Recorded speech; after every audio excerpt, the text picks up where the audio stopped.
개발자 취업 준비를 하다 보면 한 번쯤 이런 생각 해보셨을 겁니다. 프로젝트도 만들고 코딩 테스트도 준비하고 지원도 넣어보는데 이상하게 취업은 안 됩니다. 분명 나름 열심히 하고 있는데 결과가 안 나오니까 내가 부족한 건지 방향이 잘못된 건지 헷갈립니다. 그런데 취업 준비가 길어지는 이유는 꼭 노력이 부족해서만은 아닙니다. 어떤 방법으로 준비하고 있는지가 더 중요합니다. 방법에 따라 같은 시간을 써도 결과는 달라질 수 있습니다. 그래서 오늘은 시중 기간을 줄이려면 어떤 방법들이 있고 각 방법의 장단점은 무엇인지 다뤄보겠습니다.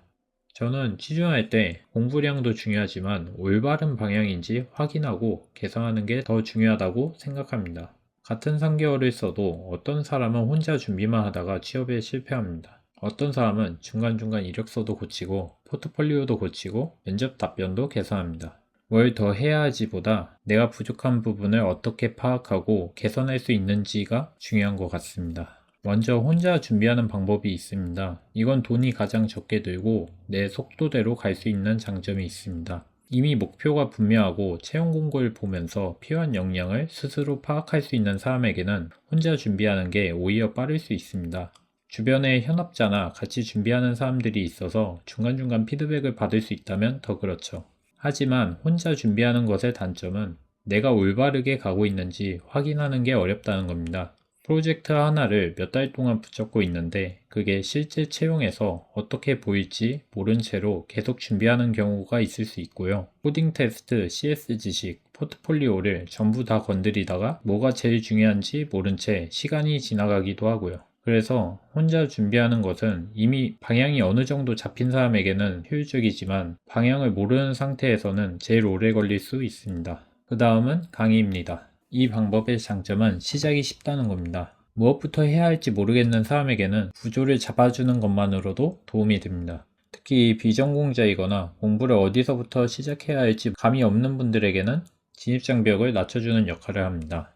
다만 강의의 한계도 있는데요. 강의는 내용을 이해하는 데는 도움이 되지만 그 내용을 내 경험과 결과물로 바꾸는 건 스스로 해야 합니다. 강의는 출발을 도와줘도 취업까지 자동으로 이어지진 않습니다. 그리고 많은 분들이 고민하시는 게 국비교육, 부트캠프, 학원 같은 방법입니다. 이 방법의 장점은 혼자 하는 것보다 강제성이 있고 커리큘럼이 있고 과제와 일정이 있고 팀 프로젝트도 있습니다. 혼자서 계속 미루는 사람에게는 이런 구조가 오히려 시간을 쥐어줄 수 있습니다. 하지만 수료는 했는데 결과물에 대해 스스로 설명을 못하는 경우들이 있습니다. 그래서 국비나 부트캠프는 강제 루틴이 필요한 사람에게는 좋지만 수동적으로 따라가기만 해서는 취업이 어렵습니다. 다음으로는 스터디가 있습니다. 스터디는 혼자 하면 무너지는 사람에게 도움이 됩니다. 같이 하니까 덜 미루게 되고 코딩 테스트나 CS 지식, 모의 면접처럼 혼자보다 같이 했을 때 더 도움이 되는 것들이 분명히 있습니다. 그런데 스터디도 잘못하면 시간만 씁니다. 자료만 공유하고 출석만 하고 정작 서로의 이력서나 모의 면접을 서로 피드백하지 않으면 열심히 하는 기분만 들고 결과는 바뀌지 않는 경우가 많습니다. 그래서 스터디는 같이 한다는 것보다 서로의 결과물을 리뷰해주고 피드백을 해주는지가 더 중요합니다. 마지막으로 멘토링을 받는 방식이 있습니다. 이건 비용이 들고 누구에게 받느냐에 따라 편차가 큽니다. 그래서 무조건 좋다고 말할 수는 없는데요. 장점은 분명합니다. 혼자서 봤을 땐 괜찮아 보이던 이력서도 현직자 기준에서 보면 바로 부족한 부분이 보입니다.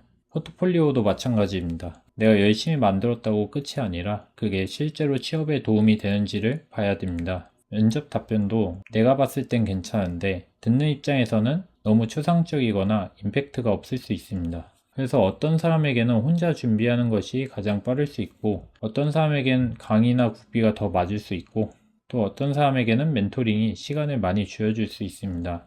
중요한 건 남들이 많이 하는 방법을 따라하는 게 아니라 지금 내 상황에 맞는 방법을 고르는 겁니다. 여기서 한번 스스로 점검해 보시면 좋겠습니다. 지금 나는 뭘 해야 하는지 모르는 상태인지 아니면 뭘 해야 하는지는 아는데 꾸준히 못하고 있는지 아니면 하고는 있는데 지금 방향이 맞는지 확신이 없는지 상황에 따라 맞는 방법도 달라집니다. 정리하면 취준기간을 줄이는 건 시간만 더 들이는 게 아닙니다. 내 상황에 맞는 방법을 먼저 고르는 것이 중요합니다.